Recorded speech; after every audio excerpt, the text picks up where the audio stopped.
الحمد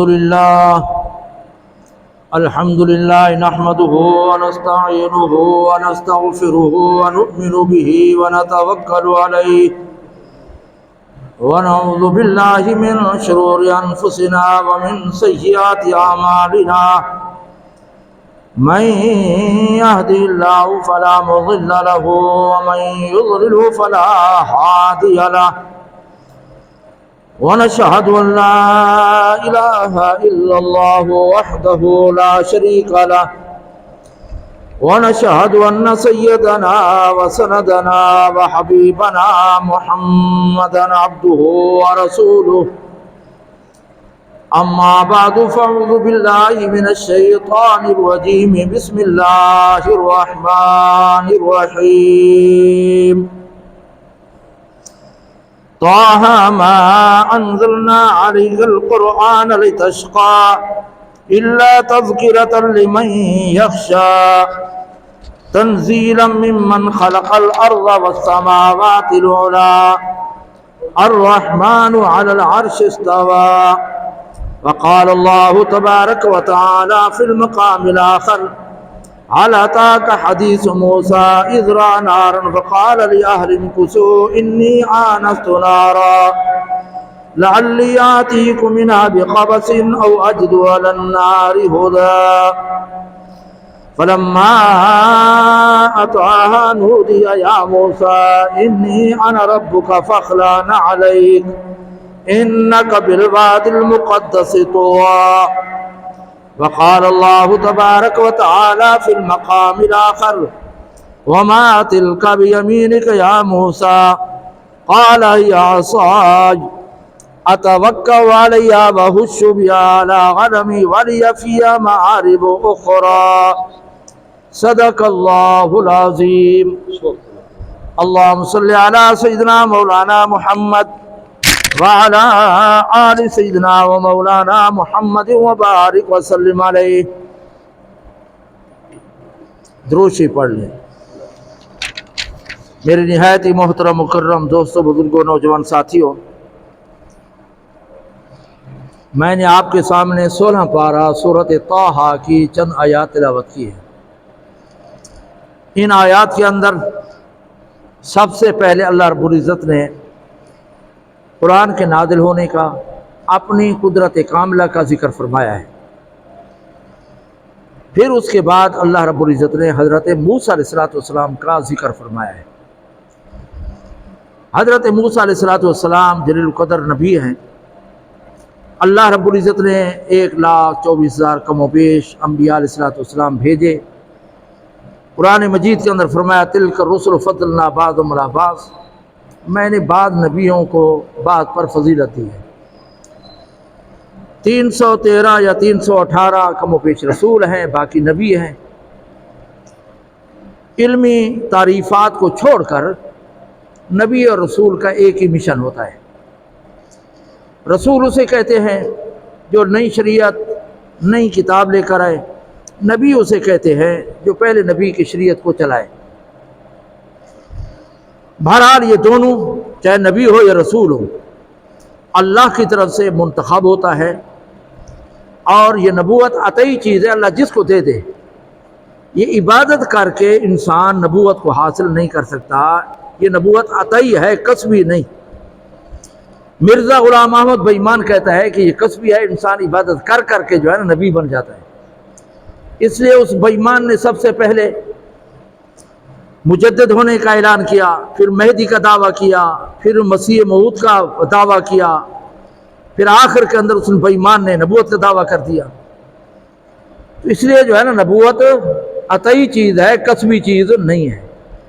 اور خاص کر امام الانبیاء صلی اللہ علیہ وسلم کے بعد نبوت کا دروازہ، رسالت کا دروازہ بند ہو چکا ہے. امام الانبیاء صلی اللہ علیہ وسلم نے فرمایا اگر میرے بعد نبوت کا سلسلہ جاری ہوتا تو عمر بن خطاب وقت کا نبی ہوتا. لو کان بعد نبی لکان عمر بن الخطاب. لیکن نبوت کا دعویٰ جو ہے نا کرنا، اور نبوت کا جو ہے نا کیا ہے، اب سلسلہ ختم ہو چکا ہے. اس لیے ہمارے لیے ضروری ہے، جیسے کلمہ پڑھنا ضروری ہے لا الہ الا اللہ محمد رسول اللہ، اسی طریقہ سے امام الانبیاء صلی اللہ علیہ وسلم کو خاتم النبیین ماننا اور ایمان رکھنا بھی ضروری ہے۔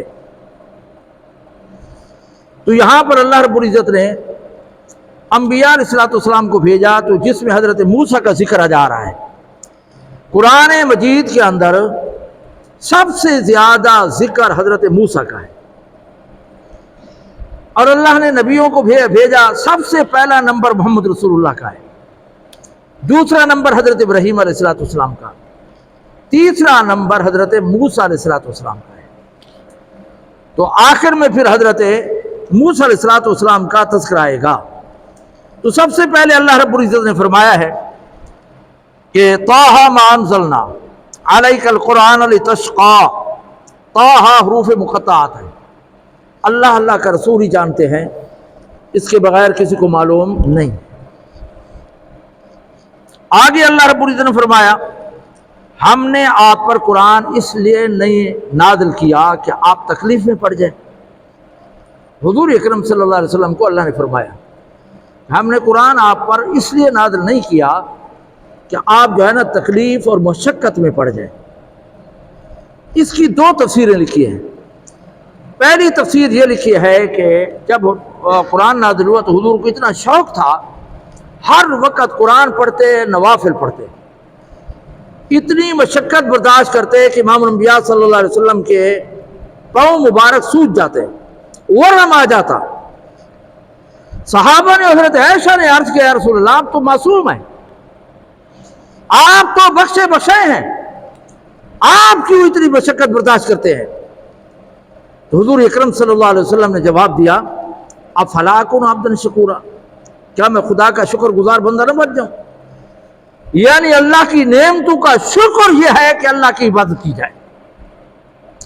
یہ ہمارے لیے درس ہے، ہمارے لیے سبق ہے، ہمارے لیے اسوہ حسنہ ہے کہ اللہ کی نعمتوں کا تقاضا یہ ہے کہ انسان اللہ کی عبادت کرے اور خاص کر نماز کا اہتمام کرے، نوافل کا۔ حضرت ربیعہ رضی اللہ تعالیٰ نے عرض کیا یا رسول اللہ مجھے آپ کی معیت چاہیے۔ ایک مرتبہ امام الانبیاء صلی اللہ علیہ وسلم خوش ہو گئے، فرمایا ربیعہ مانگو۔ حضرت ربیعہ نے عرض کیا رسول اللہ جنت تو چاہیے لیکن اپنی معیت کے ساتھ۔ صحابہ کرام نے حضور کی معیت کا حق ادا کیا ہے، ساتھ دینے کا، دوستی کا، تعلق کا 100% حق ادا کیا ہے۔ اب امام الانبیاء صلی اللہ علیہ وسلم کی دوستی اور تعلق کی وجہ سے مکہ مکرمہ کو چھوڑ دیا، محمد رسول اللہ کو نہیں چھوڑا۔ کتنی بڑی وفا تھی، مکہ کو چھوڑ دیا، وطن کو چھوڑ دیا، لیکن محمد رسول اللہ کو نہیں چھوڑا۔ تو حضرت ربیعہ نے عرض کیا رسول اللہ مجھے آپ کی معیت میں جلنا چاہیے۔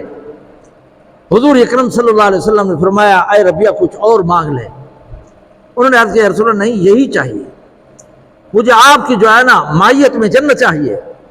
تو حضور اکرم صلی اللہ علیہ وسلم نے فرمایا اگر میرے ساتھ تو جنت میں جانا چاہتا ہے تو اپنے اوپر سجدوں کو لازم پکڑ لے، سجدے زیادہ کیا کر، سجدے زیادہ کیا کر۔ اور تمام علماء کا اتفاق ہے کہ انسان سب سے زیادہ قریب اللہ تعالیٰ کے اس وقت ہوتا ہے جب سجدے میں۔ تو اس لیے حضور اکرم صلی اللہ علیہ وسلم زیادہ قرآن پڑھتے تھے، زیادہ نوافل پڑھتے تھے، پاؤں مبارک سوج جاتے تھے۔ تو اللہ نے تسلی دی، اللہ نے فرمایا اے پیغمبر اتنی تکلیف برداشت نہ کر، میں نے قرآن اس لیے نازل نہیں کیا کہ آپ تکلیف میں پڑ جائیں، آپ مشقت میں پڑ جائیں۔ ایک معنی یہ ہے۔ دوسرا معنی یہ ہے کہ امام الانبیاء صلی اللہ علیہ وسلم اس قرآن مجید کو کافروں پر بار بار پڑھتے تھے تاکہ ایمان لے آئے، کیونکہ ایمان لانے کا سب سے بڑا ذریعہ اور وسیلہ قرآن مجید ہے۔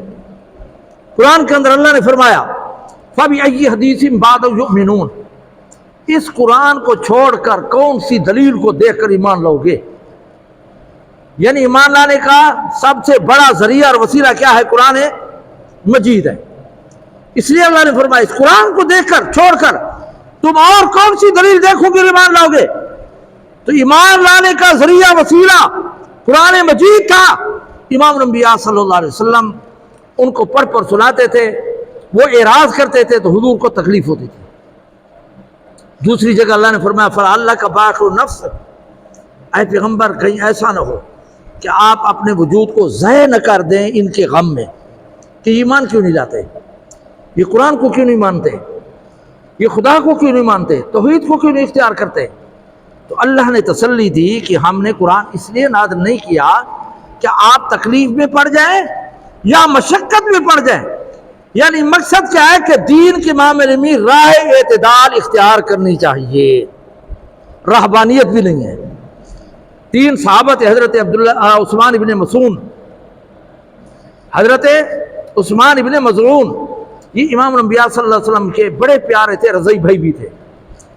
جنت البقیع کے اندر مہاجرین میں سب سے پہلے یہی پر فوت ہوئے اور جنت البقیع کے اندر داخل ہوئے، دفن ہوئے۔ امام الانبیاء صلی اللہ علیہ وسلم نے ایک مرتبہ فرمایا کہ میرے بچے کو بھی ابراہیم کے ساتھ جو ہے نا، عثمان ابن مظعون کے ساتھ جو ہے نا دفن کرو۔ یعنی کیا تھے وہ، جو ہے نا بڑے جلیل القدر صحابی تھے۔ انہوں نے ایک مرتبہ 2 ساتھیوں کے ساتھ مل کر امام الانبیاء صلی اللہ علیہ وسلم کے گھر کے حالات اور حضور کے گھر کی عبادت، حضور کے گھر کا معلوم کرنا چاہا ازواج مطہرات سے۔ صحابیات نے عرض کیا یا رسول اے صحابہ، حضور رات کو سوتے بھی ہیں، بیویوں کے حقوق بھی ادا کرتے ہیں اور تہجد بھی پڑھتے ہیں۔ ان صحابہ نے حضور کی کا فعل کو معمولی سمجھا اور یہ خیال کیا کہ پیغمبر معصوم ہے، وہ اس لیے تھوڑی بات کرتے ہیں، ہم گناہگار ہیں، ہمیں زیادہ بات کرنی چاہیے۔ ایک نے کہا کہ آج کے بعد میں پوری زندگی روزے رکھوں گا، کبھی افطار نہیں کروں گا۔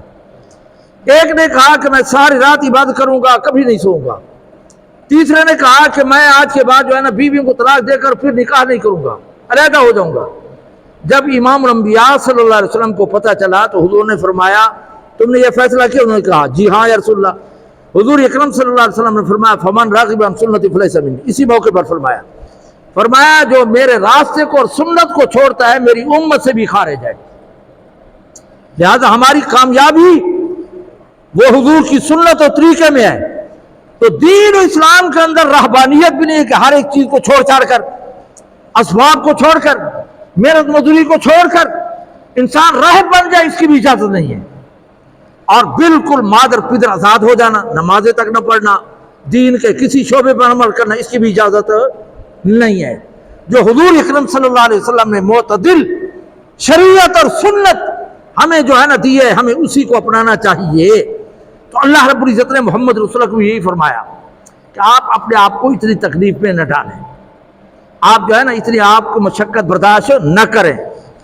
اسی کا ذکر کیا الا تذکرۃ لمن یخشی، مگر یہ قرآن مجید نصیحت ہے اس انسان کے لیے جو ڈرتا ہے مجھ سے، جو مجھ سے جو ہے نا کیا کرتا ہے، ڈرتا ہے، اس کے لیے جو ہے نا یہ قرآن مجید جو ہے نا کیا ہے، نصیحت ہے۔ تنزیلا ممن خلق الارض، یہ اتارا گیا ہے اس ذات کی طرف سے جس نے پیدا کیا زمین کو، والسماوات العلی، اور آسمانوں کو جو بلند و بالا ہے۔ زمین و آسمان کو پیدا کرنے والا کون ہے؟ رب کائنات ہے، اس کے اندر کوئی کسی کا شریک نہیں ہے۔ اللہ نے فرمایا جن کو تم نے معبود بنایا وہ تو خود پیدا کیے گئے ہیں، وہ میرے ساتھ شریک نہیں ہے۔ سب کچھ پیدا کرنے والا کیا ہے؟ رب کائنات ہے۔ اور اللہ رب العزت نے زمین و آسمان کو پیدا کیا، جیسے 7 آسمان ہے 7 زمینیں بھی ہیں۔ اللہ نے زمینیں بھی 6-7 اور آسمان بھی 6-7 بنا دیے۔ تو اللہ رب العزت نے فرمایا کہ جو میں بنانے والا ہوں، قرآن کو نازل کرنے والا بھی میں، قرآن کو نازل کرنے والے بھی رب کائنات ہیں۔ الرحمن علی العرش استوى، فرمایا پھر اللہ تعالیٰ جو ہے نا آسمان کی طرف عرش کی طرف متوجہ ہو گئے۔ اب بعض قرآن کے اندر، حدیث کے اندر الفاظ ایسے ہیں جن کے لغوی معنی بھی ہمیں معلوم نہیں ہے، اصطلاحی معنی بھی معلوم نہیں ہے، جیسے حروف مقطعات۔ ہمارے لیے ضروری ہے کہ ہم ایمان لیں کہ یا اللہ اس کا جو معنی مفہوم ہے ہمارا ایمان ہے، بس صحیح ہے، بس اتنا ہمارے لیے ضروری ہے۔ بعض ایسے ہیں اللہ کا ہاتھ، اللہ کا چہرہ، اللہ کی پنڈلی، ان کا لغوی معنی معلوم ہے ہمیں، ہاتھ اسے کہتے ہیں، چہرہ اسے کہتے ہیں، پنڈلی اسے کہتے ہیں، لیکن اب اللہ کا چہرہ کیسا ہے، اللہ کا ہاتھ کیسا ہے، اللہ کی پنڈلی کیسے ہے؟ کما یلیق بشانہ، جو اس کی شان کے مطابق ہے، مزید کہو کے اندر ہمیں پڑھنے کی اجازت نہیں، کھوید کی اجازت نہیں۔ امام مالک رحمۃ اللہ علیہ سے کسی نے پوچھا کہ الرحمن علی العرش استویٰ کا معنی کیا ہے، تو بڑے گھبرا گئے، فرمایا بہت بڑا سوال کیا گیا اس کا، تو فرمایا الایمان علیہ واجب، اس پر ایمان رکھنا واجب ہے، وکیفیتہ مجہولۃ، اس کی کیفیت ہمیں مجہول ہے کہ اللہ کا چہرہ کیسے، ہاتھ کیسا، پنڈلی کیسی، اور فرمایا والسوال عنہ بدعۃ، اس کے متعلق سوال کرنا گمراہی اور بدعت ہے، فلہذا ہمیں ان چیزوں پر ایمان رکھنا چاہیے۔ اب یہاں پر اتنا ہے کہ اللہ تعالیٰ عرش کی طرح متوجہ ہوئے، بس کس طرح متوجہ ہوئے، کیسے بنایا، کما یلیق بشانہ، جو اس کی شان کے مطابق تھا، ہمیں اس پر ایمان رکھنا ضروری ہے۔ اب یہاں پر فرمایا لہو ما فی السماوات و ما فی الارض، جو کچھ آسمانوں اور جو کچھ زمینوں میں ہے، رب نے فرمایا اس کا مالک میں ہوں۔ وَلِلَّهِ مِيرَاثُ السَّمَاوَاتِ وَالْأَرْضِ، ہماری وراثت، ہماری ملک عارضی ہے، آج ہے کل نہیں ہوگی، حشر کا میدان ہوگا، سب کچھ ختم ہو جائے گا۔ اللہ نے فرمایا سب کچھ اصل میں اس کا وارث اور میراث میری ہے، تو یہاں پر فرمایا لہو ما فی السماوات وما فی الارض وما بینہما، زمین و آسمان کے درمیان جو کچھ ہے، اور وما تحت الثری، ثری کہتے ہیں تر مٹی کو، یعنی زمین ہے، اس کو کھوتے کھوتے جہاں پر تر مٹی آ جائے، پھر آگے پانی ہے، آگے کچھ نہیں ہے، تو اللہ نے فرمایا تحت الثری تک میں ہوں۔ ہاں یہ زمین پانی پر ہے، اب پانی کس پر ہے، پھر آگے چند روایات ہیں، بعض کہتے ہیں کہ مچھلی کی پشت پر ہے، ہاں جس کی دم پر یہ پوری کائنات ہے، اور اس کا چہرہ جو ہے نا عرش مولا کے ساتھ مل رہا ہے، اتنی بڑی مچھلی۔ بعض نے کہا کہ یہ بیل ہے، اس کی سینگ پر ہے، لیکن وہ ساری چیزیں اجمالی ہیں، تفسیر مزید یہاں قرآن کے اندر اتنا ہے کہ اللہ تعالیٰ عرش معلیٰ سے لے کر تحت الثری تک، اس زمین کی انتہا تک فرمایا اس کا مالک میں ہوں، اور آگے فرمایا وَإِن تَجْهَرْ بِالْقَوْلِ فَإِنَّهُ يَعْلَمُ السِّرَّ وَأَخْفَى، فرمایا کہ یہ جو تم باتیں کرتے ہو، چاہے مخفی ہوں یا ظاہراً ہو، زور سے بات کرو یا آہستہ کرو، فرمایا اس کو بھی جاننے والا میں ہوں۔ پہلا کیا دعویٰ تھا، زمین و آسمان کی پیدائش کا اور اس کے سب کچھ کا مالک میں ہوں۔ اسی پر علماء نے لکھا ہے کہ کسی کی زمین پر جو ہے نا قبضہ نہیں کرنا چاہیے، اگر کسی نے ایک بالش بھی کسی کی زمین پر قبضہ کیا تو قیامت کے دن 7 زمینیں کھود کر اس کے گلے میں ڈال دی جائے گی، اور کہا جائے گا کہ یہ وہی ہے جس پر تو نے ناجائز قبضہ کیا تھا۔ آج کتنی زمینوں پر مسلمانوں نے قبضہ کیا ہوا ہے، اگر کوئی جو ہے نا مکان بنانا ہو تو گلی پہ چڑھ جاتے ہیں، دوسرے کے حقوق جو ہے نا مارتے ہیں۔ حدیث کے اندر آتا ہے ایک بالش بھی تم کسی کی زمین پر چڑھ گئے تو 7 زمینیں کھود کر اس کے گلے میں ڈال دی جائے گی۔ فلہذا انسان کو چاہیے کہ انسان جو ہے نا کیا ہے، ان چیزوں سے بچے۔ امام الانبیاء صلی اللہ علیہ وسلم نے بعض گناہوں پر لعنت کی ہے، فرمایا لعن رسول اللہ صلی اللہ علیہ وسلم من سب والدیہ، لعنت اس پر جو والدین کو گالی دیتا ہے، براہ راست گالی دینے والا بھی ہے یا دوسرے کو والدین کو گالی دے اور وہ اس کے والدین کو گالی دو، یہ بھی اسی کے اندر شمار ہے۔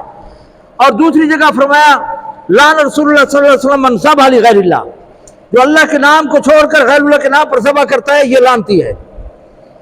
اور حدیث کے اندر امام الانبیاء صلی اللہ علیہ وسلم لعن رسول اللہ صلی اللہ علیہ وسلم من غیر منابر الارض، جو زمین کی حدود کو تبدیل کرتا ہے، اس کا زمین کا یہاں حق ہے، وہ دوسرے کی زمین پہ چڑھ جاتا ہے۔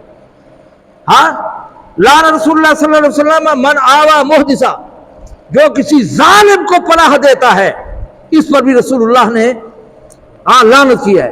لعن رسول اللہ صلی اللہ علیہ وسلم من اتی رجل امرأة فی دبرها، جو مرد اور عورت کے غیر فطری طور پر خواہشات پوری کرتا ہے، حضور نے فرمایا یہ بھی لعنتی ہے۔ باقی ہر گناہ پر ایک مرتبہ لعنت کی ہے، اور غیر فطری طور پر اپنی خواہشات پوری کرنے والے پر 3 مرتبہ لعنت کی ہے۔ تو میں عرض یہ کر رہا تھا کہ زمین کی حدود کو تبدیل کرنے والے کو بھی لعنتی کہا گیا ہے، لہذا یہ ملک اللہ تعالیٰ کی ہے، اس پر جو ہے نا کسی کو جو ہے نا ناجائز قبضہ کرنے کی اجازت ہے، اور ہماری جو ملک ہے یہ عارضی ہے، وراثت جو ہے عارضی ہے، اصل میں میراث اللہ تعالیٰ کی ہے۔ تو یہاں پر پہلے نمبر پر فرمایا کہ یہ سب کچھ پیدا کرنے والا بھی میں، اور فرمایا تمہاری زور سے مشورے بات کرنا، آہستہ بات کرنا، چھپ کر مشورے کرنا یا علن اعلان بات کرنا، سب کچھ میں جانتا ہوں۔ قریش مکہ کا ایک مزاج تھا، وہ کہتے تھے کہ حضور کی مجلس میں اس طرح جو ہے نا وہ جو ہے نا اپنے سینے کو جو سکیڑ لیتے، اوپر چادر ڈال دیتے، اور یہ کہتے پیغمبر کی بات ہمارے سینے پر نہیں پہنچی، لہذا اللہ تعالیٰ ہم سے نہیں پوچھے گا، یا نعوذ باللہ اللہ کو بھی پتہ نہیں ہے۔ اللہ نے فرمایا نہیں، یہ سب کچھ میں جانتا ہوں۔ فرمایا وَإِن تَجْهَرَ بِالْقَوْلِ، اگر کوئی زور سے بات کہو تم تو بھی میں جانتا ہوں، ہاں، اور فَإِنَّهُ يَعْلَمُ السِّرَّ وَأَخْفَى، میں تمہاری مخفی مشورے بھی جانتا ہوں اور جو دل کے اندر بات ہے اس کو بھی جانتا ہوں۔ سر کہتے ہیں اس مشورے کو جو خفیہ طور پر چھپ کر کیا جائے، اور اخفا کہتے ہیں جو دل کے اندر بات ہے ابھی تک منہ پر نہ لائے، زبان پہ نہ لائے، اس کا تلفظ نہ کرے۔ اللہ نے فرمایا جو دل کے اندر بات آتی ہے اس کو بھی میں جانتا ہوں، میں کیا ہوں اس کو بھی جانتا ہوں۔ یہ اس پاگل کو باہر کٹو، دیکھو یہ کو ذرا رمضان طریقے سے باہر کٹو۔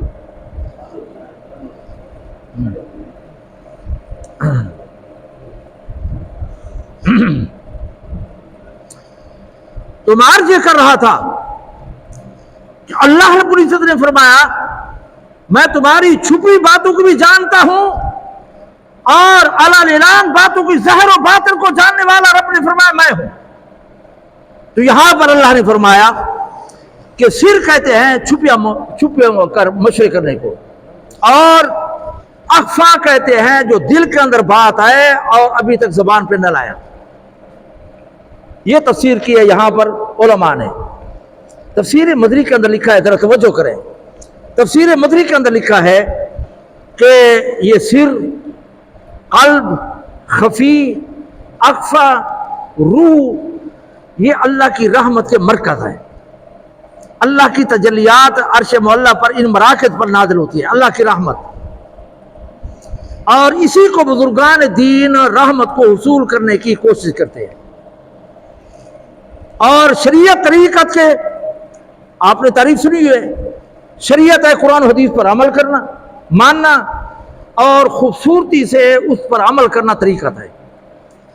شریعت قرآن و حدیث کو جاننا اور اچھے طریقے پر عمل کرنا طریقت ہے۔ اصل بنیاد شریعت ہے، طریقت اس کے تابع ہے۔ جو طریقت پیری مریدی شریعت کے مطابق ہوگی قابل قبول ہوگی، اور جو شریعت کے خلاف ہوگی وہ قابل اعتبار نہیں ہے۔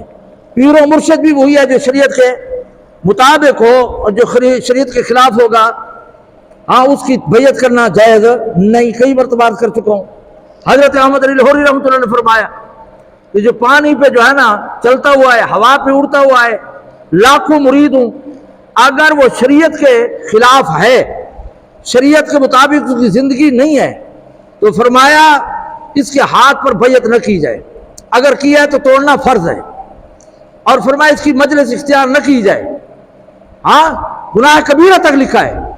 لہذا کسی نے اگر خلاف شرع آدمی کے ہاتھ پر بیعت کی تو فرمایا توڑنا فرض عین ہے۔ تو شریعت اور طریقت یہ دونوں ایک چیز ہے، لازم ملزوم ہے۔ تو ایک شریعت ظاہری افعال کو شریعت، باطنی کیفیت کو طریقت۔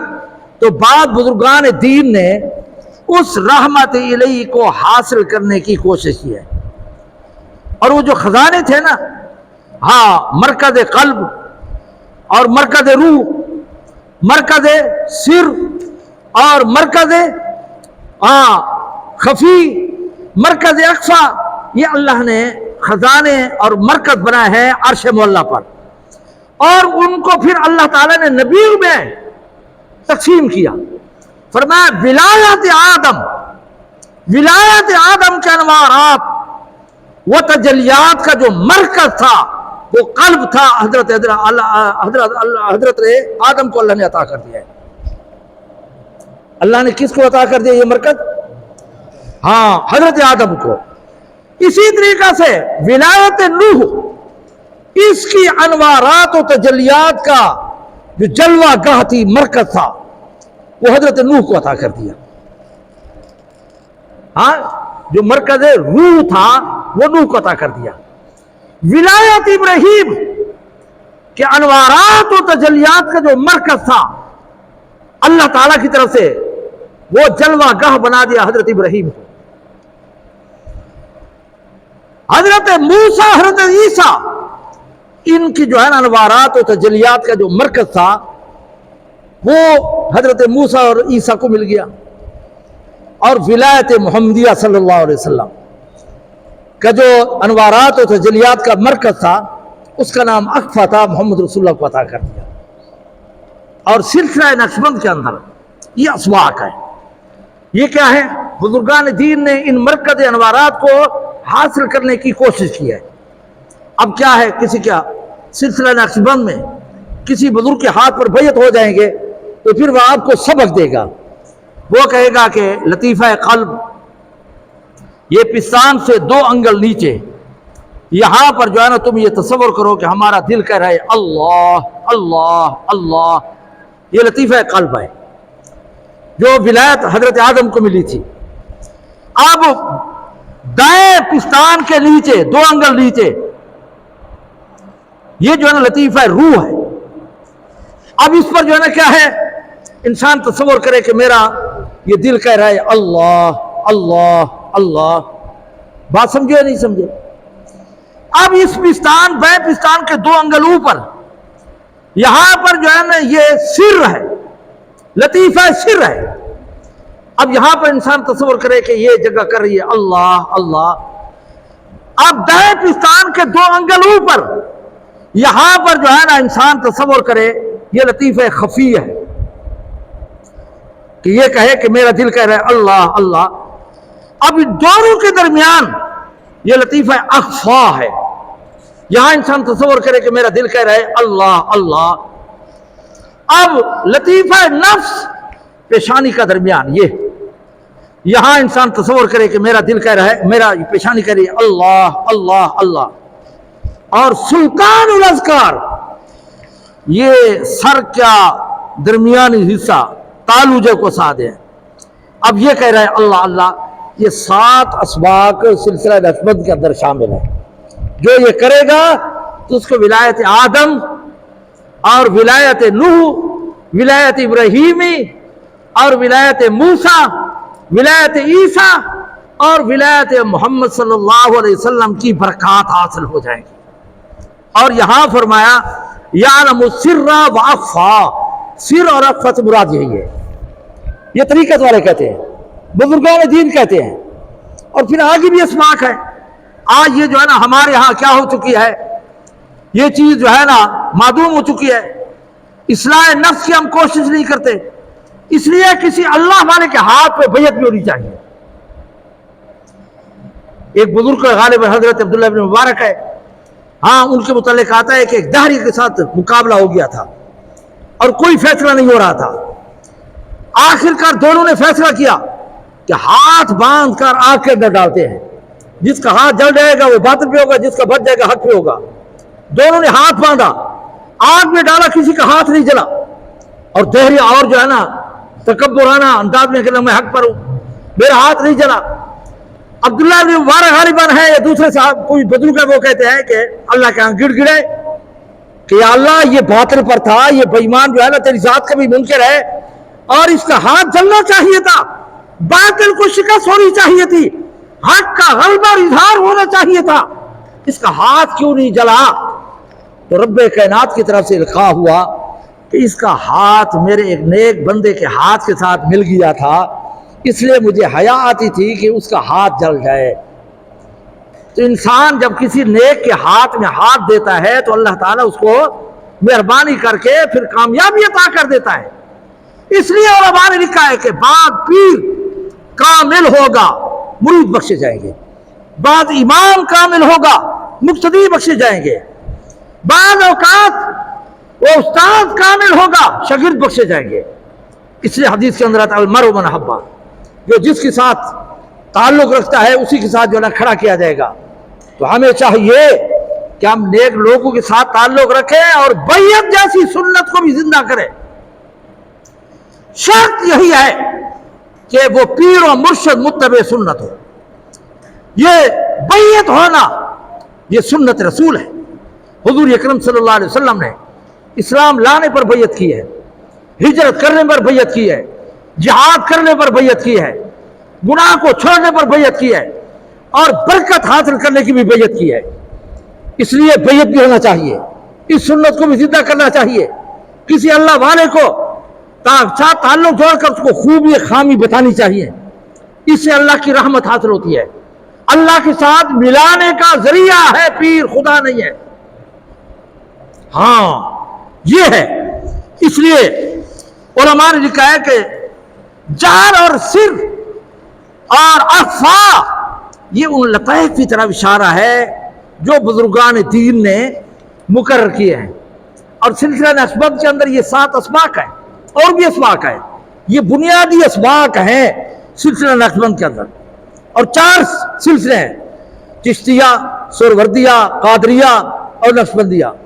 مزے کی بات یہ ہے کہ 3 سلسلوں کی بنیاد یہاں سے شروع ہو کر حضرت علی پر ختم ہوتی ہے اور سلسلہ نقشبندیہ کی یہاں سے ابتدا ہو کر انتہار حضرت ابو بکر پر پوری ہوئی تھی.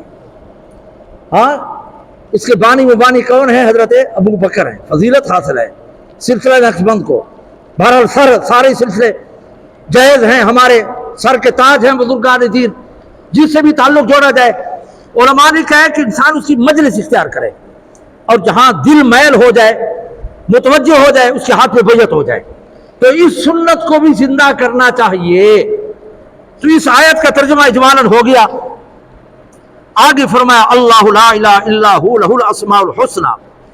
فرمایا رب وہ ہے جس کا کوئی جو ہے نا ثانی نہیں، شریک نہیں.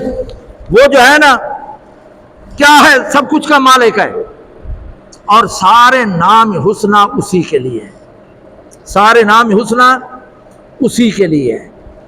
تمام خوبیوں کا مالک وہی ہے. جس نام سے بھی پکارو گے اللہ تعالیٰ کا، اسی نام سے برکات سے اللہ تعالیٰ عبادت کو قبول کرے گا. اس لیے اللہ کے اسماء حسنہ کو دعا مانگتے وقت ذکر کرنا چاہیے. علماء نے لکھا ہے کہ جس دعا کے اندر اللہ کی تعریف کی جائے اور محمد رسول اللہ پر درود بھیجا جائے وہ دعا ضرور قبول ہوتی ہے. جب بھی فرمایا دعا مانگا کرو اللہ کی تعریف اور محمد رسول اللہ کے درود کے اندر اس کو لپیٹ کے جو ہے نا بھیجو گے تو اللہ تعالیٰ ضرور جو ہے نا کیا کرے گا؟ قبول کرے گا. فلہذا جب بھی دعا مانگی جائے اسماء حسنہ کا واسطہ دے کر، خالق و مالک، رحمان و رحیم، السلام القدوس، یہ لطیف و خبیر، کریم حلیم، اور یہ سارے نام ہیں اللہ تعالیٰ کے. ان ناموں کا واسطہ دے کر جب ہم دعا مانگیں گے تو اللہ تعالیٰ ہماری وہ دعا قبول کرے گا، حاجت پوری ہوگی، پریشانی دور ہوگی.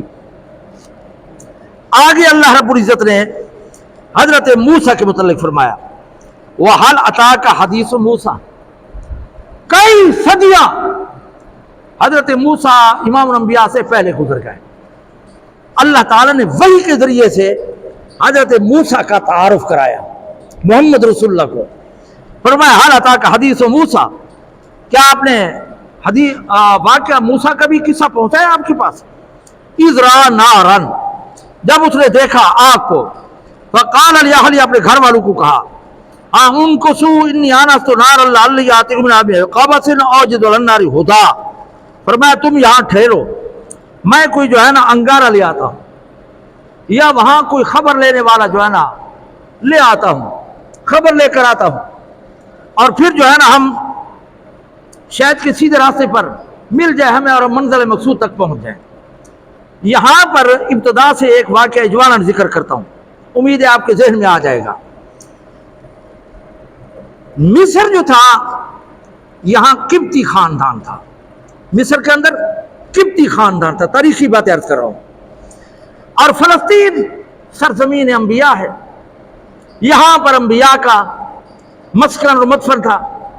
اللہ نے ظاہری نعمتوں سے بھی اس کو نوازا اور باطنی سے بھی نوازا۔ ظاہری یہ تھی کہ ہر جگہ باغات، آبادی، اور باطنی کیا اکثر نبی وہاں مدفون ہیں۔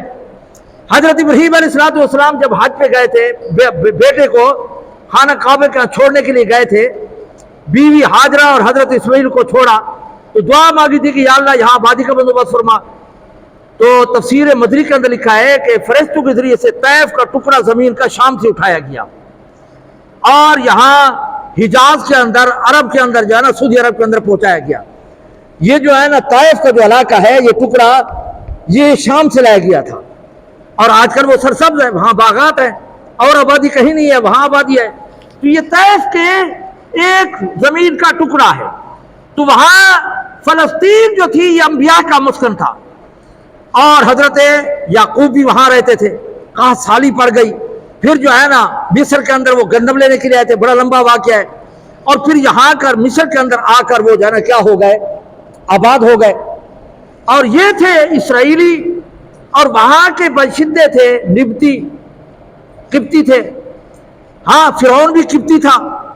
اب یہاں پر جب حضرت یوسف علیہ السلام جہاں دنیا سے رخصت ہوئے تو اسرائیل قوم کو قبطیوں نے غلام بنا لیا، غلام بن گئے۔ پھر اسی اسرائیل میں حضرت موسیٰ پیدا ہوئے، بڑے ہوئے۔ پھر اس کے بعد جو ہے نا قبطی اور اسرائیلی لڑ رہے تھے آپس میں، اور قبطی کہتا تھا کہ ہماری لکڑیاں جو ہے نا پہنچاؤ بورچی خانے میں، بادشاہ کے جو ہے نا بورچی خانے میں پہنچاؤ، اور اسرائیلی کہتا تھا کہ میں نہیں اٹھا سکتا۔ لڑ رہے تھے۔ حضرت موسیٰ کو بلایا، حضرت موسیٰ نے جو ہے نا ڈانٹ ڈپٹ کی اور چھڑوا دیا اور چلے گئے۔ پھر دوسرے دن جب آئے تو پھر وہی جو پہلے دن لڑ رہا تھا دوسری قبطی کے ساتھ، تو پہلے تو اپنے آدمی کو ڈانٹا کہ تم جو ہے نا کل بھی لڑ رہے تھے، آج بھی لڑ رہے ہو، چھڑوانے کی کوشش کی۔ تو اس نے کہا کہ اب مجھے پر تو غصہ کرائے، شاید مجھے بھی اس طرح قتل کرنا چاہتا ہے جیسے کل تم نے قتل کیا تھا۔ راز فاش ہو گیا، فرعون کو پتہ چل گیا کہ موسیٰ نے قتل کیا ہمارے آدمی کو۔ اب حضرت موسیٰ کا چچا صاحب بھائی حزقیل اس کا نام تھا، وہ دوڑتا ہوا آیا، اس نے کہا کہ تم نکل جاؤ، فرعون اور اس کے لشکر جو ہے نا آپ کے قتل کا فیصلہ کرنے والے ہیں اور آپ کو شاید قتل کر دیں۔ حضرت موسیٰ مصر کو چھوڑ کر مدین آ گئے۔ مدین آئے تو کنویں پر جو ہے نا وہ پانی پلا رہے تھے جانوروں کو۔ دو لڑکیاں دور کھڑی تھی، انہوں نے پوچھا تم کیوں دور کھڑے؟ اس نے کہا ہمارے کو بھائی وغیرہ نہیں ہے، جب یہ قوم چلی جاتی ہے ہم بکریوں کو بچا کچا پانی پلاتے ہیں۔ حضرت موسیٰ نے فرمایا میں پانی پلا دیتا ہوں۔ اس نے جلدی پانی پلا دیا بکریوں کو اور وہ چلی گئی۔ باپ نے پوچھا جلدی آ گئی ہو؟ انہوں نے کہا کہ آج ایک آدمی ہمیں ملا ہے جس نے پانی پلا دیا ہے، لیکن دو باتیں کہی۔ فرمایا وہ طاقتور بھی تھا، حیادار بھی تھا۔ کیا کہا؟ طاقتور بھی تھا، حیادار بھی تھا۔ کیسے پتہ چل گیا؟ طاقتور اس طرح تھا کہ ایک ڈول کو 5 6 آدمی کھینچتے تھے کنویں سے، حضرت موسیٰ نے ایک ہاتھ سے کھینچا، انہوں نے اندازہ لگا لیا کہ طاقتور ہے۔ حیادار یہ تھا کہ تیز ہوا چلتی تھی، دوسرے ہاتھ سے حضرت موسیٰ اپنے کپڑوں کو جوڑے رکھا کہ کئی کپڑے ادھر ادھر نہ ہو جائیں۔ تو انہوں نے باپ کو کہا کہ حیادار بھی ہے، طاقتور بھی ہے۔ حضرت شعیب نے کہا اسے بلا کر لے آؤ۔ بلا کر لے آئے تو صفورہ بیٹی تھی، اس کو وہ بلانے کے لیے آئی کہ ابو ہمیں آپ کو بلا رہے ہیں۔ جب وہ آگے چلنے لگی تو علماء نے کہا کہ شرم و حیا کی وجہ سے وہ غیر محرم کے آگے نہیں چل سکتی تھی۔ حضرت موسیٰ بھی غیرت گوارہ نہیں کرتی تھی کہ غیر محرم میرے آگے چلے۔ حضرت موسیٰ نے کہا کنکر اٹھاؤ میرے پیچھے چلو، جس طرف جانا ہے اسی طرف کنکر پھینکتے جانا، اور اسی طریقہ سے کیا، اور حضرت موسیٰ کو حضرت صفورہ حضرت شعیب کی بیٹی گھر لے آئی۔ یہ تھا انبیاء کا کردار، یہ تھا اللہ کو ماننے والوں کا کردار کہ غیر محرم کو آگے چلنا بھی گوارا نہیں کیا اور اس کو اپنی عزت سمجھا۔ یہ بڑی لمبی داستان ہے. آج کل ہم کیا کچھ کرتے ہیں, ہاں گھور گھور دیکھتے ہیں غیر محرم کو. یہ شریعت اور انبیاء کی سنت کے خلاف ہے. ہمیں اس سے جو ہے نا کیا کرنا چاہیے, بچنا چاہیے. تو پھر حضرت شعیب نے کہا کہ اگر 8 سال میری بکریاں چراؤ گے تو میں اپنی بیٹی کا نکاح آپ کے ساتھ کر دیتا ہوں. یہ پھر آگے جو ہے نا کیا ہے, ایک بند کر دو یار.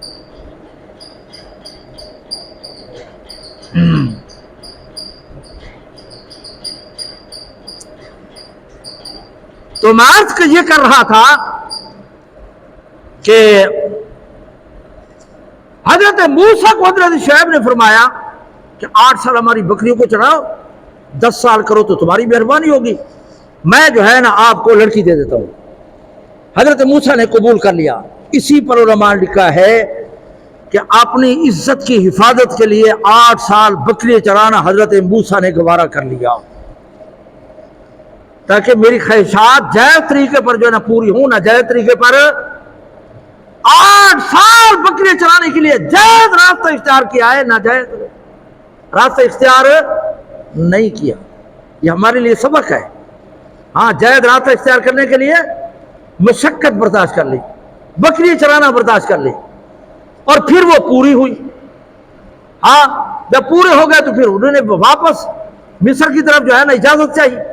حضرت شعیب نے اجازت دے دی. پھر جب راستے میں آئے تو راستہ بھول گئے, اور بیوی امید سے تھی, اندھیرا ہو گیا تو پہاڑی پر جو ہے نا کیا دیکھا, آگ دیکھی. تو اسی کا ذکر ہے یہاں پر کہ جب آپ دیکھی تو گھر والوں کو کہا ٹھہرو, میں یا تو کوئی انگارہ لے آؤں گا, یہاں پھر اس کو جو ہے نا ہم گرمی حاصل کریں گے, سردی دور ہوگی, یا جو ہے نا کوئی وہاں راہبر ہوگا تو اس سے جو ہے نا میں راستہ پوچھ کر آتا ہوں. وہاں جب گئے تو وہ جو ہے نا سب درخت پر شعلے آگ کے نکل رہے تھے, اور جب یہ جو ہے نا یہ کچھ تنکے جو ہے نا آگے لے کر جاتا, خشک تنکے جمع کیے ہوتے, آگ دور ہو جاتی, پھر جب پیچھے ہوتا تو آگ قریب آ جاتی. پھر اس انتظار میں تھے کہ کوئی انگارہ کوئی شعلہ نیچے گرے گا تو میں اٹھاؤں گا, لیکن وہ بھی نہیں تھا. تھوڑی دیر کے بعد فرشتوں کی تسبیح پڑھنا معلوم ہوا. پھر اس کے بعد اللہ رب العزت نے فرمایا کہ یہ آگ نہیں ہے, میرے نور کی تجلی ہے. نور کی فرمایا جوتے اتار دو اور یہاں آ جاؤ. کیا کرو, یہاں پر 2-3 باتیں. ایک تو ہے جوتا امام حضرت موسیٰ کا, یہ کیوں اتارنے کا حکم دیا گیا؟ حضرت عبداللہ ابن مسعود رضی اللہ عنہ فرماتے ہیں کہ وہ گدھے کے گوشت کا جو چمڑے کا جو ہے نا وہ جوتا بنایا گیا تھا, لیکن اس کو پکایا نہیں گیا تھا. اس چمڑے کو دباغت نہیں دی گئی تھی, پکایا نہیں گیا تھا. پکانے کا یہ معنی نہیں ہے کہ ہانڈی میں ڈالیں, کوئی حرام جانور ہو یا حلال جانور ہو, اب اس کو پکانے کا کیا طریقہ؟ آج کل تو مثالیں ملتے ہیں. اس وقت جو ہے نا نمک ملتے تھے, دھوپ پہ رکھ دیتے تھے, یا کیکر کی چھل جو ہے نا وہ اتار کر اس پر مارتے تھے. یہ دباغت کا طریقہ اور ذریعہ ہے. اگر کتے کی کھال بھی ہو, شیر کی بھی ہو, بھیڑیا کی بھی ہو, اور گدھے کی بھی ہو, اگر آپ اس کو جو ہے نا اس طرح مثالہ مل دیں تو پھر وہ ہو جائے گا پاک. اس کو آپ مسلح بھی بنا سکتے ہیں, مسئلے کی بات آج کر رہا ہوں, جیکٹ بھی بنا سکتے ہیں, ٹوپی بھی بنا سکتے ہیں, ڈول بھی بنا سکتے ہیں. یہ جائز ہے, وہ دباغت سے پاک ہو جائے گا. بکری حرام ہو گئی, اس کا چمڑا اتار لیں. امام انبیاء صلی اللہ علیہ وسلم نے ایک مری ہوئی بکری کو دیکھا اور پوچھا کہ اس کی کھال تو اتارو. نے کہا یا رسول اللہ یہ تو مر گئی ہے. حضور نے فرمایا نہیں, اس کی کھال اتارو اور دباغت دو, وہ پاک ہو جائے گی. اگر کوئی جانور مر بھی جائے حلال جانور تو اس کی کھال اتار کر دباغت دیں گے تو پھر وہ پاک ہو جائے گی. اس کا بیچنا جائز ہے. 2 چمڑے پاک نہیں ہوتے, ایک خنزیر کا نجس ہونے کی وجہ سے, ایک انسان کا شرافت کی وجہ سے. یہ 2 چمڑے پاک نہیں ہوں گے, ان سے فائدہ حاصل کرنا جائز نہیں ہے. باقی ہر چمڑے کو آپ دباغت دیں گے تو پاک ہو جائے گا. تو اللہ نے فرمایا فَأَخْلَعْنَا عَلَيْكَ, او موسیٰ آپ جوتے اتار کر آئیں. تو علماء نے لکھا ہے کہ وہ گدھے کے غیر مذبوح بغیر پکے چمڑے کے وہ جوتے بنائے گئے تھے، چمڑا اتارا اور جوتے بنا دیے، دباغت نہیں تھی، ناپاک تھے، اس لیے اللہ نے فرمایا جوتے اتار دو۔ اور دوسری بات یہ لکھی ہے اگرچہ جوتے پاک تھے لیکن مقدس جگہ پر جو ہے نا جوتے پہننا اور اسے جوتے پہن کر آنا ادب کے خلاف ہے۔ اللہ ہمیں معاف کرے، آج کل مکہ مکرمہ کے اندر جوتوں کے ساتھ جو ہے نا طواف کرتے ہیں، بڑی بے ادبی، بڑی گستاخی۔ مدینہ منورہ میں ایک ہاتھ میں موبائل اور دوسرے میں جوتے، اور یہ درود اسلام پیش کر رہے ہیں، لا حول ولا قوت الا باللہ۔ مت ماری گئی ہمارے، لاکھوں روپے لگا کر جاتے ہیں، کئی کو دیکھا مواجہ مبارک پر، ایک پر موبائل لگی ہوئی ہے دوسرے میں جوتے ہیں، یہ حضور کے سامنے جو ہے نا کیا کر رہے ہیں، صلاۃ و سلام پیش کر رہے ہیں۔ کتنی بڑی گستاخی ہے۔ اس لیے ایک بزرگ تھا 30 سالوں سے وہاں رہ رہے ہیں، سکر کے مولانا محمد اسلم صاحب، وہ کہتے ہیں حج عمرے کرنے کے لیے سب آتے ہیں لیکن کچھ لے کر جاتے ہیں کچھ دے کر جاتے ہیں۔ نہیں سمجھے بات کو، فرمایا حج عمرہ کرنے کے لیے تو سب آتے ہیں لیکن کوئی تو ادب احترام کی وجہ سے لے کر جاتے ہیں، کوئی بے ادبی کر کے جو لے کر آتے ہیں وہ بھی دے کر جاتے ہیں۔ اللہ تعالی ادب و احترام کے ساتھ حاضری نصیب فرمائے۔ آج کل بڑی جو ہے نا بے ادبی ہے، اتنا جو ہے نا کڑھن ہوتی ہے کہ خانہ کعبہ کی طرح پیٹھ اور اس طرح فوٹوگرافی کر رہے ہیں کہ میرا فوٹو جو ہے نا آ جائے، اور پیٹھ کس طرف کی ہوئی ہے، خانہ کعبہ کی طرف۔ اس سے بڑی گستاخی ہوگی کوئی؟ اس سے بڑی بدبختی ہوگی کہ خانہ کعبہ میں جا کر اسے پیٹ کر کے اس طرف کہتے کہ میرا فوٹو کھینچو؟ یہ منحوس شکل اگر نہ آئی تو کون سا آسمان ٹوٹے گا؟ لیکن آج یہ رسم و رواج چل چکا ہے، جہاں بھی ہو فوٹو، جہاں بھی ہو فوٹو۔ حضور اکرم صلی اللہ علیہ وسلم لعن اللہ المصور والمصور علیہ، بغیر ضرورت کے فوٹو چکانے والا بھی لانتی ہے، جس کی کھینچی ہے وہ بھی لانتی ہے۔ ہاں اگر کوئی جو ہے نا دینی ذریعہ وسیلہ ہو یا جو ہے نا پاسپورٹ ہے، شناختی کارڈ ہے، اجازت ہے، لیکن شوقیہ اور وہاں جا کر بیہودہ حرکتیں کرنا یہ شریعت کے اندر جائز نہیں ہے۔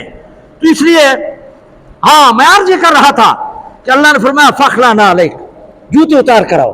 اور ایک توجہ ہمارے بڑے نامور خطبہ، خطیب اعظم، خطیب پاکستان، وہ یہی بیان کرتے ہیں کہ حضرت موسیٰ کو اللہ نے فرمایا فخلعنا علیک، تو جوتے اتار کر آ۔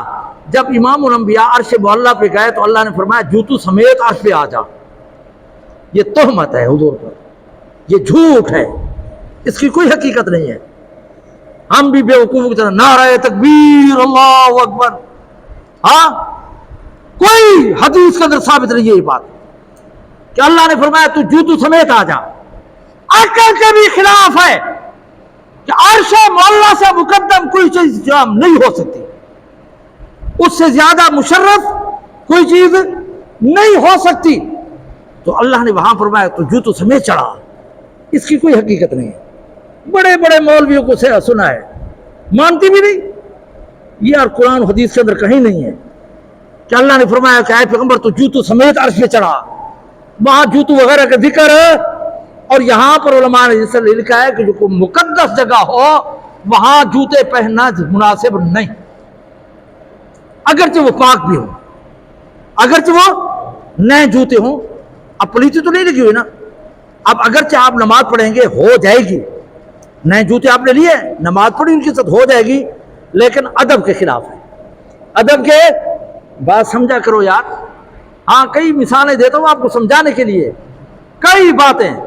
وہ جیسے حضرت تھانوی رحمۃ اللہ علیہ سے کسی نے پوچھا نا کہ جی میں محبت میں آ گیا، میں نے بیوی کے مخصوص جگہ کو بوسہ دے دیا، بیوی تو طلاق نہیں ہوئی۔ آگے تو حضرت تھانوی رحمۃ اللہ علیہ تھے، انہوں نے فرمایا بیوی طلاق نہیں ہوئی لیکن کام گدو جیسا ہے۔ بعض آداب بھی ہوتے ہیں، اس لیے جو ہے نا ان کا خیال کرنا چاہیے۔ بعض لوگ دعوت اس میں جو ہے نا دسترخوان کے بیٹھ کر اسی دسترخوان سے جو ہے ہاتھ صاف کرتے ہیں، اسی اور ناک صاف کرنے شروع ہو جاتے ہیں، یہ آداب کے خلاف ہے۔ دوسرے آدمی کا خیال کیا جائے، یہ آداب ہیں، تو ان آداب میں سے یہ بھی آداب ہے کہ جو بھی مقدس جگہ ہو وہاں جوتے اتار کر آدمی جائے۔ حضرت موسیٰ کو یہی ذکر کیا ہے۔ اور پھر حضرت موسیٰ علیہ السلام واپس گئے، وہاں نبوت مل گئی۔ پھر اللہ نے فرمایا کہ تم جا کر فرعون کو کیا کرو، تبلیغ کرو۔ اور قولا لینا، فرمایا نرمی سے بات کرنی ہے، سختی نہیں کرنی۔ تبلیغ کرنا ضروری ہے، چاہے کوئی مانے یا نہ مانے۔ اللہ کو پتا تھا کہ فرعون ایمان نہیں لائے گا، لیکن انسان کو حکم دیا کہ تو اپنا فریضہ ادا کر۔ اور پھر آگے بڑا لمبا واقعہ ہے، پھر وہاں گئے، پھر وہاں پر جو ہے نا انہوں نے مطالبہ کیا، پھر اپنے معجزات دکھائے فرعون کو کہ عصا ڈالا، اور پھر اس کے بعد جو ہے نا کیا کیا، وہ سانپ بن گیا۔ پھر وہ جو ہے نا اس طرح جو ہے ہاتھ اور ڈال کر دایاں ہاتھ اس طرح پھر دکھایا تو یہ بغیر کسی بیماری کے روشن ہو گیا۔ یہ دو معجزات دکھائے، فرعون بے ایمان پھر بھی نہیں مانا۔ اللہ نے بڑی قدرت کاملہ کے مظاہرے کیے، اللہ نے قدرت کاملہ کے مظاہرے کیے، لیکن انہوں نے پھر بھی نہیں مانا۔ حضرت موسیٰ کو جو سب سے بڑا معجزہ ملا تھا وہ عصا تھا۔ عصا مانا لاٹھی، سوٹی، عصا۔ تفسیر مدری کے اندر لکھا ہے کہ یہ سوٹی ایسی تھی، جب سفر میں جاتے تھے تو یہ سوٹی اس کے ساتھ باتیں کرتی تھی۔ عصا کیا کرتی تھی؟ باتیں کرتی تھی۔ اور اسی طریقے سے جب کھانے کی ضرورت ہوتی زمین پر گاڑتے، جس قسم کا کھانا مقصود ہوتا وہی پیدا ہو جاتا۔ جب پتھر پر مارتے تو چشمے جاری ہو جاتے۔ اور اسی طریقے سے کوئی پھل فروٹ کھانے کا ارادہ ہوتا تو اس کو گاڑ دیتے۔ انار کھانا ہوتا تو انار کا درخت بن جاتا، آم کھانا ہوتا تو آم کا بن جاتا، انگور کھانے ہوتے تو انگور بن جاتے۔ یہ سوٹی جو ہے نا وہ درخت بن جاتی، پھر جو ہے نا اپنی اصلی حالت پہ آ جاتی۔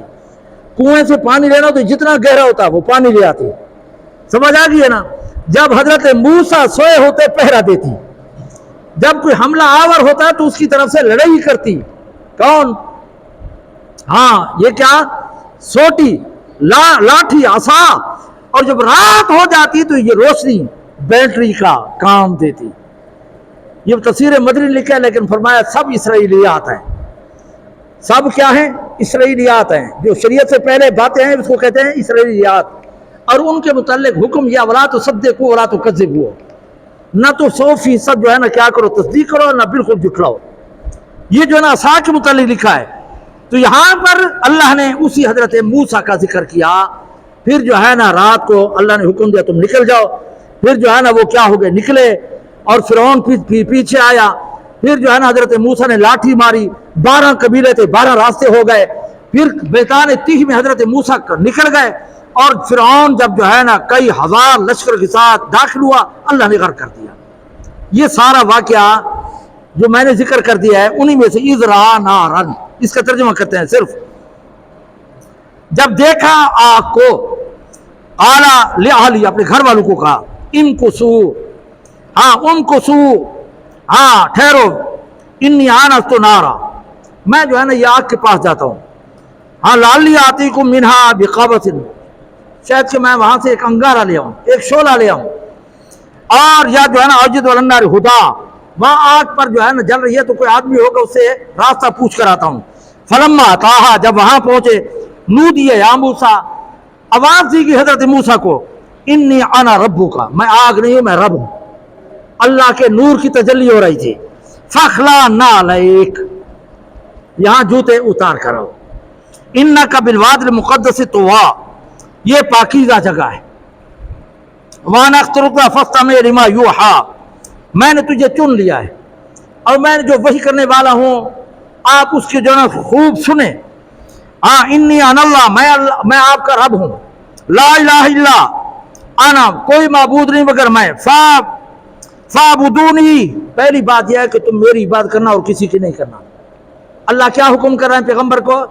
جھکنا میرے سامنے ہے، جھکنا سجدہ میرا کرنا ہے، کسی غیر کے سامنے۔ اور دوسرے نمبر پر اقم الصلاۃ لذکری، میری یاد کے لیے بہترین طریقہ وسیلہ نماز ہے، نماز پڑھنی چاہیے یار۔ آج ہی میں پڑھ رہا تھا، حضرت عبداللہ بن شقیق رحم اللہ تعالیٰ فرماتے ہیں کہ صحابہ کرام کسی گناہ کو کفر نہیں کہتے تھے۔ ذرا توجہ کریں، حضرت عبداللہ بن شقیق کیا کہتے ہیں؟ صحابہ کسی گناہ کو کفر نہیں کہتے تھے کہ تو کافر ہو گیا ہے. زنا کیا صحابہ یہ نہیں کہتے کافر ہو گیا. چوری کی صحابہ یہ نہیں کہتے تھے کہ یہ جو ہے نا کیا ہے تو کافر ہو گیا ہے. کسی نے جو ہے نا ڈاکہ ڈالا یہ نہیں کہتے تھے کہ تو کافر ہو گیا ہے. شراب پیا نہیں کہتے تھے کہ تو کافر ہو گیا ہے. زنا کیا صحابہ نہیں کہتے تھے تو کافر ہو گیا ہے. لیکن فرمایا ایک ترک صلاۃ ہے، نماز چھوڑنا ہے، جس کو صحابہ کفر شمار کرتے تھے. کیا شمار کرتے تھے؟ کفر شمار کرتے تھے. آج ہم بڑے مسلمان بنے پھرتے ہیں، نمازیں نہیں پڑھتے. صحابہ کا کردار عطا کر رہا ہوں. کسی گناہ کو کفر شمار نہیں کرتے کہ تو کافر ہو گیا، لیکن نماز چھوڑنے والے کو کفر بھی شمار کرتے تھے. لہذا نماز کی پابندی کرنی چاہیے. اور علماء نے کہا کہ جو نماز رزق کی وسعت کا ذریعہ نہ بنے یا گناہ سے روکنے کا ذریعہ نہ بنے، یہ اللہ کی بارگاہ میں قبول نہیں ہوگی. جو نماز رزق کی وسعت کا ذریعہ نہ بنے یا گناہ سے رکنے کا ذریعہ نہ بنے، یہ نماز اللہ کی بارگاہ میں قبول. اللہ کے رسول کا وعدہ ہے جو نماز پڑھتا ہے رزق بڑھتا ہے، اور جو نماز پڑھتا ہے گناہ سے رک جاتا ہے. حضرت فاروق اعظم رضی اللہ تعالیٰ عنہ کے دور کے اندر ایک مرد عورت پہ عاشق ہو گیا. اسے پیغام بھیجا کہ مجھے کام ہے آپ سے، وہ بھی سمجھ گئی. تو اس عورت نے کہا 40 دن حضرت فاروق اعظم امیر المومنین کے پیچھے نماز با جماعت پڑھ لو، پھر جو کہو گے میں کروں گی. وہ نماز پڑھنے شروع ہو گئے. 40 دن گزر گئے، وہ خاموش. عورت نے پیغام بھیجا کہ تو نے میری شرط پوری کر دی، اب کیا کہنا چاہتا ہے؟ تو اس مرد نے کہا کہ 40 دن نماز با جماعت پڑھنے کی وجہ سے میرا تعلق ایسی ذات کے ساتھ جڑ گیا ہے کہ مجھے اب کسی کی ضرورت نہیں رہی. اس عورت نے خامد کو بتایا، خامد نے فاروق اعظم کو بتایا. حضرت فاروق اعظم ہنس پڑے. فرمایا قد صدق اللہ، میرے رب نے سچ فرمایا، ان الصلاۃ تنہی عن الفحشاء والمنکر، کہ نماز وہ گناہوں سے روک دیتی ہے، منع کرتی ہے. فلہذا اللہ نے پہلے نمبر پر فرمایا میری عبادت کرو اور نماز قائم کرو. اور آگے فرمایا ان الساعۃ آتیۃ اکاد اخفیہا لتجزا، قیامت کو مخفی رکھا گیا ہے لیکن عن قریب آئے گی، اس کے اندر ہر ایک کو حساب دینا ہوگا. اور لتجزا کل نفس بما تسعی، وہی پائے گا جو عمل کر کے آئے گا، وہی پائے گا جو عمل کر کے آئے گا. عمل کی دنیا ہے، ہاں حسب نسب کی جگہ نہیں ہے. حضور نے اپنی پھوپھی حضرت صفیہ کو، اپنے چچے عباس کو، اپنی لخت جگر فاطمہ کو فرمایا اگر ایمان اور اعمال ہوں گے تو نجات ہوگی، ورنہ میں محمد بھی تمہیں نہیں بچا سکوں گا. لہذا ہمیں ایمان اور اعمال کی فکر کرنی چاہیے. آج مسلمان ہو کر اب نماز نہیں پڑھتے، بڑی بدبختی ہے. حضور اکرم صلی اللہ علیہ وسلم نے فرمایا جو عشاء اور صبح کی نماز گھر کے اندر پڑھتے ہیں، فرمایا میرا جی چاہتا ہے کہ میں اپنے مصلے پہ کسی کو کھڑا کر دوں، نوجوانوں کو ساتھ کر کے ان کے گھروں کو آگ لگا دوں. اور فرمایا اگر عورتیں اور بچے نہ ہوتے تو میں ان گھروں کو آگ لگا ہی دیتا. لیکن کے متعلق فرمایا جو گھر کے اندر نماز پڑھتے ہیں اور جو نہیں پڑھتے ان کے متعلق آپ خود فیصلہ کر لیں. لہٰذا آج سے عہد کریں انشاءاللہ ہم خود بھی نماز پڑھیں گے اور گھر والوں کو بھی نماز کا پابند کریں گے. سمجھ آ گئی نا؟ خدا کا خوف کرو یار. لاکھوں ہزاروں نعمتیں کھا کر جب اللہ اکبر کی آواز آتی ہے ہم اٹھنے کا نام بھی نہیں لیتے. ہاں ہمارا اپنا محلہ ہے، اگر شمار کیا جائے تو 250 ہوں گے، لیکن صبح کو 15-20 سے زیادہ لوگ نہیں ہوتے. خدا کا خوف کرو یار. نماز فریضہ ہے، نماز پڑھنی چاہیے. فرمایا جو 3 نمازیں بغیر عذر کے جماعت کے ساتھ نہیں پڑھتا، گھر پڑھتا ہے، فرمایا یہ فاسق فاجر ہے، شریعت کسی موقع پر اس کی گواہی قبول نہیں کرتی. لہذا قیامت کے دن حساب و کتاب دینا ہوگا، اس کے لیے ہمیں فکر کرنی چاہیے. کافی چیزیں رہ گئی ہیں، میں اسی پر اکتفا کرتا ہوں. اللہ تعالی ہمیں انبیاء علیہ الصلوۃ والسلام کے نقش قدم پر چلنے کی توفیق عطا فرمائے، قرآن و حدیث پڑھنے اس پر عمل کرنے کی توفیق عطا فرمائے. میں کہا کرتا ہوں بڑوں کے لیے دین سیکھنے کا بہترین طریقہ، ذریعہ، وسیلہ وہ تبلیغی جماعت ہے، اس کے ساتھ وقت لگائیں. اور چھوٹوں کے لیے جو ہے نا کیا ہے، یہ دینی مدارس ہیں، ان کے اندر بچوں کو پڑھائیں. انشاءاللہ دنیا بھی بنے گی، آخرت بھی بنے گی. میں اسی پر اتفاق کرتا ہوں. بر وقت آیا کرے تاکہ پوری بات سمجھ میں آ جائے. آج اللہ کے فضل سے پونا رکوع ہو گیا ہے، پورا رکوع ہونا تھا لیکن کچھ رہ گیا ہے. سورۃ طٰہٰ شروع ہو گئی ہے، 16 پارہ شروع ہے انشاءاللہ. بر وقت آئیں گے تو پوری بات سمجھ میں آئے گی، انشاءاللہ فائدہ ہوگا۔ میرا کمال نہیں ہے، قرآن و حدیث کی برکت ہے۔ اللہ تعالی ہمیں قرآن و حدیث پڑھنے عمل کرنے کی توفیق عطا فرمائے۔ میں اسی پر اکتفا کرتا ہوں۔ وآخر دعوانا ان الحمد للہ رب العالمین۔